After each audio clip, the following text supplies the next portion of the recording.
Pablo Escobar ఈ పేరు తెలియని వాళ్లు ఎవరు ఉంటారు? కొలంబియా దేశం నుండి మొదలైన డ్రగ్స్ ప్రస్థానం ప్రపంచంలోనే ధనవంతునిగా మార్చింది. పాబ్లో ఎస్కోబార్ ప్రపంచంలో 80% ముఖ్యంగా అమెరికాలో 90% కొకైన్ని ఇతనే సప్లై చేసేవాడు. పాబ్లో ఎస్కోబార్ రోజుకి $60 మిలియన్ బిజినెస్ చేసేవాడు. అంటే ఒక రోజుకి 380 కోట్ల రూపాయలు సంపాదించేవాడు. అమ్మగా వచ్చిన డబ్బును అమెరికా నుండి కొలంబియా తీసుకురావడానికి ఏకంగా ఒక విమానాన్నే ఉపయోగించేవాడు. రోజుకి ఒక అమెరికాకే 15 టన్నుల కొకైన్ సప్లై చేసేవాడు. అంటే సుమారుగా 2 పెద్ద ఏనుగులతో సమానం. అంత పెద్ద మొత్తములో సప్లై చేయడం అనేది సామాన్యమైన విషయం కాదు. 640 కోట్ల విలువైన క్యాష్ని తరలించడానికి ఏకంగా ఒక విమానాన్నే పెట్టాడు. తన స్నేహితులతో సరదాగా గడపడానికి కొన్ని దీవులు కూడా కొనేశాడు. ఇతని దగ్గర నోట్ల రూపంలో చాలా క్యాష్ ఉండేది.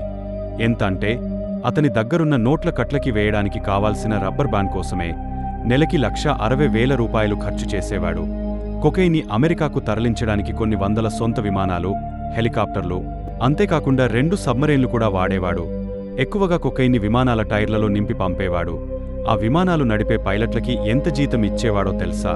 ఒక రోజుకి $5 లక్షలు. అంటే ఒక్కొక్కరికి రోజుకి 3 కోట్ల రూపాయలపైనే. ఎస్కోబార్ ఒక రూల్ ఫాలో అయ్యేవాడు.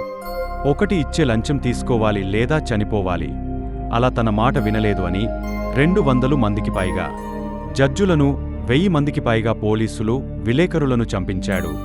అంతేకాదు తాను చేసిన తప్పులకు శిక్ష నుండి తప్పించుకోవడానికి, తనను తాను రక్షించుకోవడానికి చట్టాన్ని మారిస్తే ఆ దేశానికి ఉన్న అప్పులన్నీ అంటే సుమారుగా $10 బిలియన్ అప్పు తీరుస్తా అని ఎస్కోబార్ ఆఫర్ చేశాడు.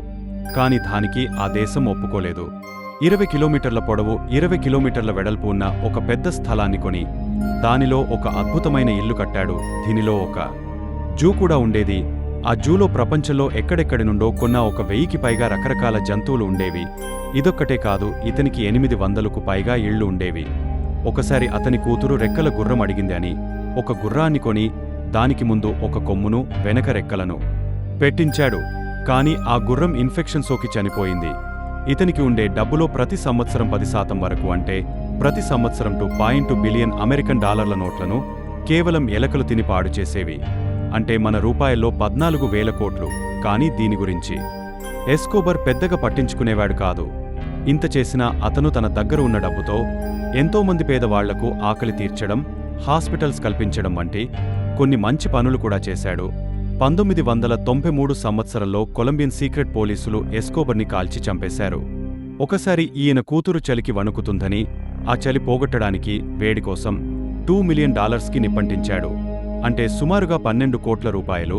1980వ సంవత్సరంలో కొలంబియన్ గవర్నమెంట్ ఎస్కోబార్కు చెందిన 142 విమానాలు, ఇళ్లను, ఆఫీస్ను సీజ్ చేసింది. ఈ వీడియో మీకు నచ్చితే లైక్ చేయండి. అలాగే మీ ఫ్రెండ్స్ అందరికీ షేర్ చేయండి. ఇటువంటి వీడియోలు మిస్ కాకుండా చూడటానికి హిస్టారికల్ స్టోరీస్ యూట్యూబ్ ఛానల్ని సబ్స్క్రైబ్ చేయండి.